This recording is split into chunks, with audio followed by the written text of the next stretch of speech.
महाराष्ट्राची orange city Nagpur, तांदळांचे कोठार भंडारा, तलावांचा जिल्हा गोंदिया, घनदाट जंगलांचा जिल्हा गडचिरोली, कोळशांची राजधानी चंद्रपूर, गांधीनगरींची भूमी वर्धा जिल्ह्यांना एकत्र मिळून बनतो नागपूर विभाग. विभागामध्ये वाहणाऱ्या नद्यांपैकी वैनगंगा, वर्धा, प्राणहिता, इंद्रावती, नाग आणि गोदावरी प्रमुख नद्या आहेत. त्यामध्ये असलेले 400 किल्ल्यांपैकी नागपूरमध्ये रामटेक, सीताबर्डीचा किल्ला, भिवापूर, चांदपूर, आंबागड, पवनी, कचारगड, अर्जुनी प्रभातगड, अनेकगड, चंद्रपूरचा भुईकोट आणि वर्ध्यामध्ये हेंगणी, पवनार हे काही महत्वाचे किल्ले आहेत. विभागामध्ये प्रामुख्याने संत्री, कापूस, तांदूळ, गहू, सूर्यफूल, तूर ही शेती केली जाते. सावजी मटण, भंडाऱ्याची झुणका भाकर, गोंदियाचा भात वडा, गडचिरोलीची बांबू भाजी, चंद्रपूरची झणझणीत चटणी आणि लोणचं आणि वर्ध्याचे पिठलं भाकर विभागातील प्रमुख खाद्यपदार्थ आहे. या विभागामध्ये नागपूरमध्ये झाडी बोली आणि गोंदियामध्ये थोडी छत्तीसगडी आणि हिंदी, मध्ये गोंडी, चंद्रपूरमध्ये सावजी, वराडी भाषा बोलली जाते.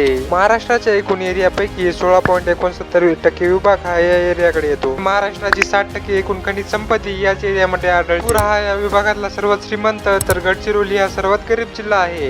या विभागात गडचिरोलीमध्ये सर्वात जास्त पाऊस पडतो तर वर्ध्यामध्ये सर्वात कमी पाऊस पडतो. पूर्व विभागातल्या तुमच्या मित्रांना हा व्हिडिओ शेअर करा. माहितीपूर्ण व्हिडिओसाठी आपल्या चॅनलला आता सबस्क्राईब करा.